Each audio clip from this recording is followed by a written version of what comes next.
Hi guys, welcome back to my channel. In today's video, we're going to go through some of your Instagram questions. So I posted a question box a few days ago and I got all of your questions on Instagram. Obviously, there was so many. I'm not able to answer every single one, but I did get, I think, the ones that were asked the most. So I just want to make sure that I answer all of those and then some other ones as well. As always, don't forget to hit that like button for more content. And yeah, let's go ahead and get started. So the first question I have is, do you only trade options? Currently, yes, I'm only trading options. When I first started trading 3 years ago, I was trading equities, and then I slowly moved into options once I was profitable on equities. I do think options gives newer traders a better opportunity, especially traders with a smaller account, because you're able to purchase shares of the stock through the options contract at a much cheaper price. So the next question we have is, how long did it take you to start seeing profits? So this is the most asked question I get, and honestly, I hate answering it because everyone's trading journey is different. Everyone's experience with trading is different, and everyone is going to have a different time frame that they accomplish their trading goals. For me, it took me almost a year before I was consistently profitable trading. Now, with that came a lot of other factors. I wasn't taking it seriously enough. I didn't take the time to actually learn the content. I didn't really have anyone assist me. It was all just me by myself. And so it got a little bit overwhelming, and I blew through some accounts prior to finally becoming profitable after I actually took the time and effort to learn the material and to learn different strategies and then apply them to the market. Just blindly jumping into the market, I did lose 2 accounts. I did blow through 2 accounts. So it did take me a longer time just because I really didn't take it as seriously as I should have, as well as I didn't give myself the time to get over the learning curve prior to actually trading live. Now, this isn't going to be the case for everyone. I have students, I have people that I know that literally it took them a month, 2 months, 3 months, a couple weeks to get over that learning curve, that first trader's hump, and they're successful traders. And then I have traders that takes them a couple months, takes them a year or so. It really depends on you as a trader, how you learn and how much time and effort you're willing to put into your craft in order to become a better and more successful trader. Also, I just want to let you guys know, some people take longer than others, and that's perfectly fine. There's no rush in the market, and I think a lot of people fail to understand this and end up losing a lot of money because of it. Next question we have is, if you don't get filled on the breakout, what is your strategy to enter the pullback? So if I'm looking for an entry on a stock for a breakout play and the stock breaks the level that I see a confirmation candle and I'm looking to enter, and the platform doesn't fill me, I don't try to fill more than twice. I will try 2 times to get filled. If I don't get filled, I won't try again.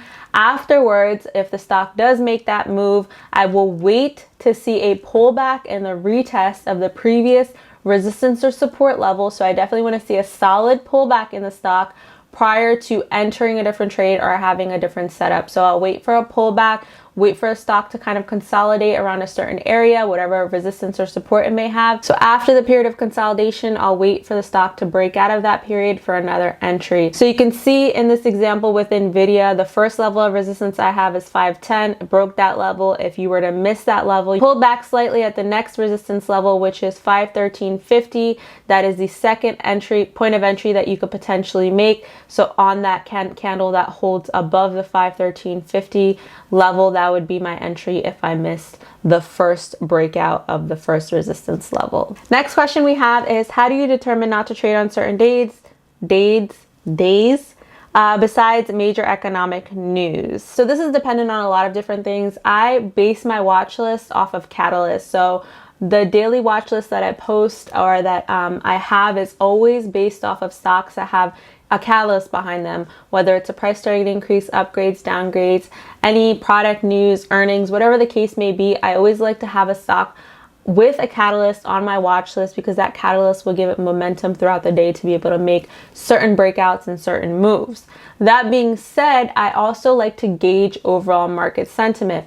Recently, market sentiment has been really hard to read and the market has been extremely volatile. So on days where I'm not able to gauge market sentiment, pay attention obviously to SPY, to the futures, so NQ, ES, and see how they are trending. So you can see in this example with NQ is on a solid uptrend. This is the 3rd of November.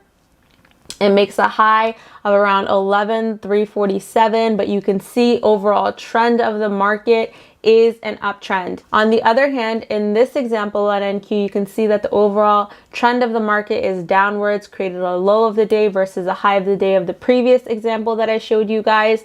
And then in this third picture, you can see that there's no trend in place on NQ. This signifies that there was some market choppiness, no direction in the market. So as you guys just saw in that example with NQ, on the days where the market is trending, I do like to trade. On the days where the market is choppy, I like to sit on my hands, review my trades, learn, find new books to read, etc., etc. You don't have to trade every day, so you really need to make sure that you're able to gauge overall market sentiment prior to making a trade. Also, the days where there's a Fed meeting or certain economic news that comes out, I don't like to trade. Usually around Fed meetings, the market tends to be extremely volatile, so there's a lot of movement going on and you really don't know exactly what direction the market's going to move. It's unpredictable, dependent on what they announce in that Fed meeting. Next question we have is addressing the noise of the 1 minute chart. Do you decide your trade execution on the 1 minute chart? So when I look to enter a trade, I always look to enter on the 1 minute time frame just so I can get the most optimal entry and exit points. Now, that being said, that does not mean that I solely trade on the 1 minute chart. I do pay attention to my other time frames. When I'm scalping, I pay attention to my 5 minute and 15 minute time frames as well to see the levels of resistance that the stock could potentially have on those levels, on those time frames, as well as how strong of a level the current level of resistance that I'm watching or support that I'm watching is. Whenever I enter a trade, I always like to watch it on the 5 minute and 15 minute time frame. If you watch it on the 1 minute time frame, you will notice that there's a lot of noise, a lot of congestion. Even though the overall trend of the stock may stay the same, you may get shaken out based off of one red candle or one green candle, but the overall trend of the market of that stock is up or down, and you fail to see that because you were only focusing on the 1 minute time frame. So I always recommend entries and exits on the 1 minute time frame. However, when you're watching the stock, whether it be a scalp, swing trade, day trade, whatever the case may be, you need to watch it on higher time frames. For scalping, I recommend the 5 minute and 15 minute time frames so you can cancel out all of the noise from the 1 minute time frame and really focus on what the overall trend of the stock is, so that way you're not leaving profit on the table when you get out or get shaken out too early. For example, if you look at these charts that I've posted for you guys, you can see in video on the 1 minute as well as on the 5 minute, you can see how much clear the 5 minute looks as compared to the 1 minute. There's a lot of noise on that 1 minute time frame, whereas the 5 minute time frame shows you clear direction, solid uptrend on the stock. No really reason for you to let go of this trade if you were to take a trade like this. So next question we have is, what is your go-to trading strategy, your bread and butter? So personally, I love to scalp, so I don't usually day trade or swing trade that often, especially in the current market conditions. Market's been volatile. I did used to day trade a little bit more and swing trade just because with the overall market volatility and all of the news coming out on a daily basis, I don't like to anymore. So I've mostly been scalping, and my go-to strategy is scalping breakouts, mostly highs of the days, lows of the days, and key levels. I mostly like to trade key level breakouts, for example, psych levels, the whole number levels, usually on certain stocks that I play. For example, Tesla, Amazon. Amazon moves in usually $10 increments, $5 to $10 increments. So I like to play those $10 increments on Amazon. Those are psych levels to me. Also highs of the days, lows of the days. Key levels are levels that the stock has touched on multiple time frames. So usually you'll find that these key levels are those psychological whole number levels, so pay attention to those. I usually like to trade during the first 2 hours of the market open because it's the highest volume, stock has the most momentum, and like I said, I always like to have a catalyst behind the stock that I'm trading because it'll help the stock gain that momentum to be able to break out of those key levels. Also, another thing that I like to play is all-time highs. I think it's really easy to read the stock at all-time highs. I pay attention to the volume and the open interest on the strike prices, and then I determine my strategy based off of that and the overall market momentum and the stock's individual momentum as well. So the next question we have is, can you talk about IV? So IV stands for implied volatility. Implied volatility is a really important concept to understand, especially if you're trading options. IV is going to have a huge impact on how your premium is priced, so how your option is priced, and also how it pays out and how your contract ends up paying out as well. Implied volatility is the marketplace implying the volatility of a stock in the future based on price changes in that option. IV changes based off of activity in that option. Usually when IV increases, you can see that the premium prices increases as well. Considering everything else remains constant, usually IV is higher around certain news, certain product releases. So for example, around earnings time, you'll see that most stocks IV is a lot higher than normal, and their premium prices are usually a lot higher than normal as well. Any news anticipation, any product releases, these could all affect implied volatility, which could in turn affect how your premium is priced. Usually when there's news pending for a stock, there's a lot of anticipation, so buyers are more aggressive versus sellers. When the news comes out, IV usually dies down, and the premium prices will also usually die down because demand in that option is not as high as it was prior to the news coming out. The volatility and movement in the IV percentage will also cause your premium to fluctuate greatly as well. All right, guys, next question is, what confirmations do you use to get in a trade? So I pay attention to a couple of things. So one is I pay attention to volume. So I always want to make sure volume is high, volume is starting to pick up at least in any trade that I take.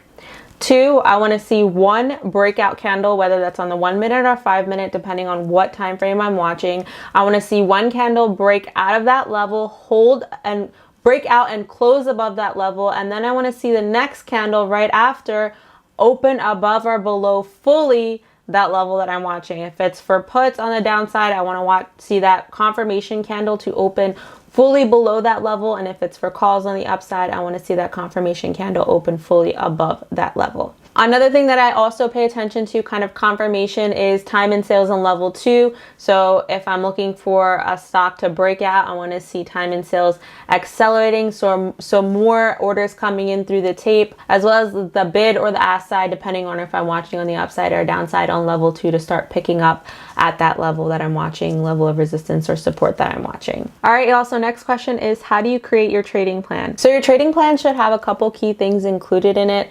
First, you want to make sure that you understand what strategy you're going to implement for that plan and you stick to it. For example, if you're scalping the trade, make sure you scalp it and don't day trade it, don't swing trade it, so on and so forth. Stick to the plan that you originally created, this strategy that you originally selected for that trade. Two, you want to know exactly when you're going to enter that trade. So for example, if you're looking for a break on Tesla on the upside to buy calls on the 420 level of resistance, you know that your entry point is when Tesla is able to break that 420 level and hold above it for calls. After you have your entry point, you should have your exit for a profit. So you should know exactly where your profit target is and when you're going to exit and take your profit. For example, usually my exit is the next resistance or support level that I have on that trade, or as much momentum that I could potentially see on level 2 in time and sales to be able to push that stock towards those levels. Sometimes it hits the next level of resistance or support. At times, other times it may not. So you need to pay attention to other factors that could influence whether the stock is able to reach those levels or not, such as time and sales, level 2, and volume. Once you have your exit for a profit, you also need to have an exit plan for a loss. So if that trade doesn't end up going in the direction that you anticipated, you need to make sure that you know exactly where you're going to exit for a loss. A lot of traders don't have this in their trading plan, and they end up taking a bigger loss than they would have if they had a solid exit strategy on the downside. So for example, on the 420 play with Tesla, if I enter 420, my stop loss could be 419. So if Tesla breaks and holds below 419, I'm going to get out for a loss. All of these things should be included in a trading plan prior to taking any setup. So next question I have is, how far out should I buy a contract? It's dependent on a lot of things. One, what strategy are you utilizing, whether you're day trading, swing trading, or scalping? 2, where do you see that stock headed to? What is your plan for that stock? And 3, what time frame are you assessing this trade on? For example, if you're looking to swing trade, you're most likely looking at the stock on higher time frames. I always recommend when you're swing trading, especially if you're looking at the stock for a higher time frame and not just an overnight swing, I recommend buying at least 2 weeks out. So don't buy the same week expiration, buy at least the following week expiration, depending on how long you think it's going to take that stock to make the move that you're anticipating. If you're looking on the 1-year daily chart and you're looking for a play on that chart for the stock to break a certain level, or it is breaking a certain level, I definitely recommending buying 2 to 3 weeks out on a swing trade, just to give that stock enough time to be able to actually make that move. So when you're day trading or scalping, I don't recommend buying same week expiration on a Thursday and Friday, just because of time decay. The theta will crush your premium on every single time the stock pulls back, especially in a day trade. If you want there to be less volatility in your contract and to give the play some time just in case, you can buy 1 week out when on a scalp and day trade, just to be on the safer side and less volatility. However, if you're looking to buy same week expiration on a day trade or scalp, I don't recommend buying same week expiration on a Thursday and Friday, just because of theta. The time decay will kill your premium every time the stock pulls back. Also, if you're scalping, please do not trade 0 DTE if you are an inexperienced trader or if you are down on the week. The only time I advise playing 0 DTE is 1, if you're comfortable with taking on that much risk. 2, if you're profitable on the week, you're just putting up the profits for your week, that's fine as well. You shouldn't be putting up capital on a 0 DTE trade, as it is highly risky and you can take a hefty loss on a 0 DTE trade. 0 DTE stands for 0 days to expiration, so a Friday expiration date for your contract. On Mondays, Tuesdays, and Wednesdays, buy same week expiration if you're scalping and day trading. If you want to give yourself more time, or if you want less volatility, then buy the following week expiration. On Thursday and Friday, I do recommend buying the following week expiration just to be on the safe side, and so theta doesn't kill your premium. So next question I have is, where do you get your watch list news? So there's a couple different sites that I utilize. The first site that I go to is CNBC. I have the app. This gives me overall economic news, global news, as well as individual stock news. It will tell you the biggest movers, pre-market and after hours. It will tell you what futures are doing, if the Dow, NASDAQ, or S&P 500 are up or down. And then, of course, overall economic news. It'll keep you up to date on any Fed news, on any, for example, payroll, unemployment numbers. It'll give you all of that. So I really like CNBC for all of that news. Another site that I like to use is Marketwatch.com. This gives me all of the price target increases and decreases, upgrades and downgrades on a potential stock. So I like to watch that and pay attention to obviously the upgrades or downgrades, because that's a huge catalyst behind a stock. The third kind of site that I like to use is the actual news on the TD platform. So TD Ameritrade offers news for each stock. So I'll go through stocks on my main watch list, especially the ones that I like to trade the most, and I'll see if they have any news that came out. Sometimes you'll catch price target increases, product releases, any news based off of, trial issues, etc. Product releases. TD, I think, pulls directly from Benzinga Pro, so it's pretty up to date in the morning. And then the last site I utilize is Seeking Alpha. I synced my watch list to Seeking Alpha, so it has my main watch list on it. Any stocks that have potential news, it'll notify me, and I'll be able to see what news that the stock has. It's usually IPOs, earnings, anything like that. It'll tell you all of the news in regards to that stock. So it's also a very helpful application. You can use it web-based, and you can use the app version, as well as CNBC and obviously TD Ameritrade. Marketwatch has an app too, but I don't like the app. I just use the web-based platform. Question we have is, how many hours do you trade daily? So usually I trade, usually I'm watching the market for about 2 to 3 hours, 3 hours max. I probably take about, on average, like 5 to 6 trades. I don't like to trade too much. I really like to focus on the quality of my trades versus taking multiple trades back to back. Sometimes there will be opportunities where I'm able to take more trades, then I'm taking about 10 or 15 trades a day. But usually I'm trading for about 2 to 3 hours. I'm watching the market, and I'm not necessarily consistently trading in those 2 to 3 hours. It's mostly just watching, being patient, and waiting for a setup to present itself. I don't sit and watch the market all day. I don't like to do that. I used to do that as a newer trader, and it was very overwhelming and gave me anxiety. And I also over traded because I would sit there the entire day and then give back profits that I made in the morning back in the afternoon, which I don't recommend doing at all. So the final question we have today is trading stressful? This, I think, is a very important question to answer because I don't think a lot of people understand. Trading can be stressful if you don't know how to handle that stress and handle those emotions. There is a lot of anxiety. It can be overwhelming at times, especially if you're a newer trader. It just may be too much for you, and sometimes the losses do get to your head. I have found times where I've taken multiple losses back to back, and it just has not just stress on me in my trading life, but also my personal life. So what you really want to do is make sure that anytime that you feel stressed out in the market, or anytime you feel like the market is becoming overwhelming, you need to take a step back, because that stress is going to affect your trading. Yes, it is stressful because you're putting up risk to make a profit. There's not many careers out there where you have to put up money in order to make money. So if trading is your full-time career, sometimes it can get a bit overwhelming. If you're not financially stable and trading is your only source of income, it can be stressful. You need to find ways to deal with that stress outside of trading. And like I said, if you're finding times where you're becoming too stressful, the market's getting overwhelming, you need to take a step back from your trading, de-stress, clear your mind, come back to your trading desk with a clear mindset so you're able to actually pay attention to what you see in the market. Because trust me, when you're trading with a clouded mindset and you're not able to really see what's going on, you're going to take bad trades, end up taking more losses, and end up stressing yourself even more. So you just need to know when to walk away, when to take a step back, when to take a break from trading, when that stress level starts to hit at a point where you're not able to handle it. So like I said, it can and can't be stressful. It just depends on how you're able to handle that stress. There are days where, it is stressful. You're just sitting there waiting for an opportunity, and you just have to be patient and disciplined.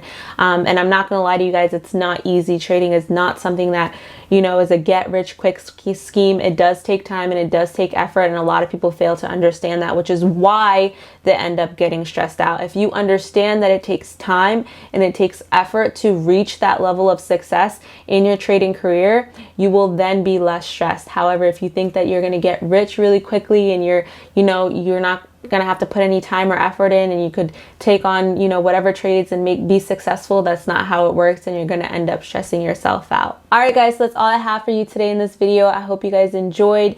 If I missed any questions, I really do apologize. There was a lot. Go ahead and ask me on Instagram, shoot me a DM or comment down below, and I'll make sure to answer your question. And yeah, I'll see you guys in the next video. Bye.